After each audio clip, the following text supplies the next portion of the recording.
राहायला शिकवलंय आणि वेळ किती महत्त्वाची असते या क्रिकेट मधूनच आपल्याला शिकायला मिळतं. चला दुसऱ्या षटकासाठी बाबूराव पाटील.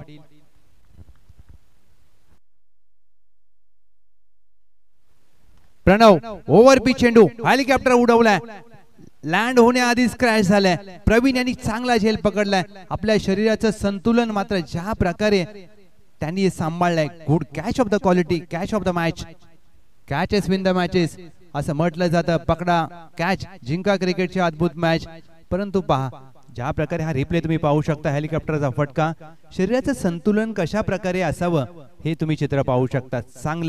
चांगला झेल पकडलाय. पहिला धक्का टीम ज्योतिर्लिंग प्रतिष्ठान बाचोली बाद झालेत. प्रणव नवीन फलंदाज, संकेत 7-1.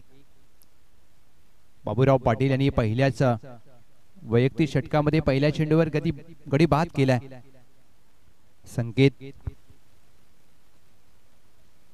आता मात्र कशा प्रकारे फलंदाजी करतील. भागीदारीची गरज असेल, परंतु तुम्हाला मोठे फटके देखील खेळायचे आहेत, कारण 11 चेंडू शेष या पहिल्या डावातील.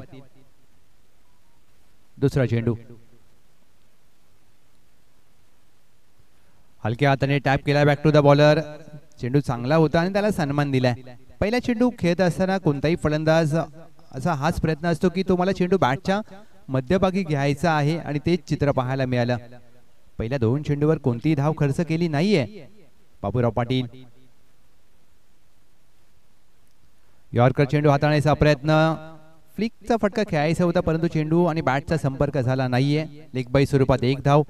पंच चा इशारा येतोय. पांडुरंग नागवा सर आणि त्यांच्या साथीला इर्षाद दांडेकर सर, हे 2 पंच आज या दिवसभरासाठी आपल्याला पाहायला मिळतील. स्ट्राइक रोटेट केली जाईल. टीमची धाव संख्या 8.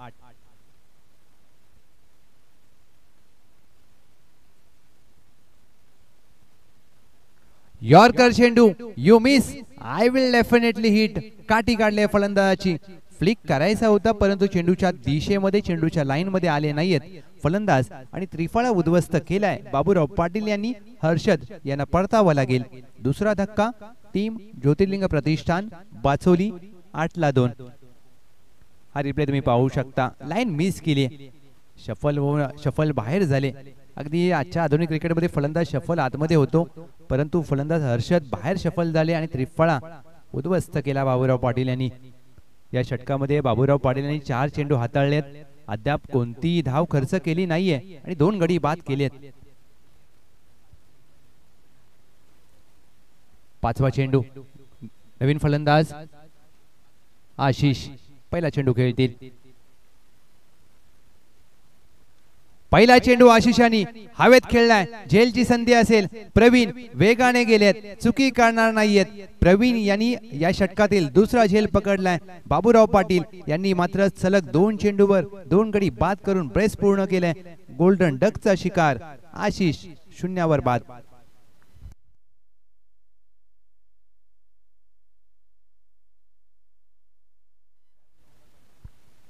पकडा झेल जिंका क्रिकेटचा अद्भुत खेळ. श्री बाळेश्वर चषक 2024 मध्ये पहिली विकेट हॅट्रिक होईल का? हॅट्रिकची सुवर्ण संधी असेल आणि पहिलं निर्धाव षटक हाताळण्याचा मान बाबूराव पाटील यांना मात्र प्राप्त होईल का? हॅट्रिकचा चेंडू खेळण्यासाठी नवीन फलंदाज सुशांत. जरूर नावामध्ये शांत नावाचा शब्द आहे, परंतु आता शांत बसून चालणार नाहीये, आक्रमण करावे लागतील. हॅट्रिकचा चेंडू श्री बाळेश्वर चषक 2024 तिसरं पर्व, आणि हा बहुमान बाबूराव पाटील यांना मात्र दुहेरी प्राप्त होऊ शकतो. हॅट्रिक देखील आणि निर्धाव षटक देखील. 1 to go.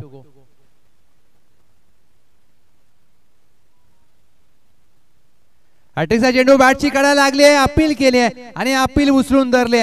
What a bowling, अप्रतिम, लाजवाब, दर्जेदार गोलंदाजी. श्री बाळेश्वर चषक 2024 मध्ये पहिली विकेट हॅट्रिक आणि पहिलं निर्धाव षटक हाताळणारा गोलंदाज ठरतोय बाबूराव पाटील. पाटलांची पॉवर पाहायला मिळते या पहिल्या सामन्यामध्ये. काय गोलंदाजी केली आहे. पाटण तालुका प्रीमियर लीग दिवसरात्र ही स्पर्धा येते आणि बाबूराव पाटील यांचा फॉर्म मध्ये येणं चांगली गोष्ट असेल, कारण अष्टपैलू खेळाडूंच्या यादीमध्ये एक मोठं नाव टीमची धावसंख्या धावफलकावर आपल्याला पाहायला मिळते 8 धावा 4 गडी बाद आणि बाबूराव पाटील यांनी या षटकामध्ये हॅट्रिक सहित 4 गडी बाद केले आणि निर्धाव षटक हाताळले.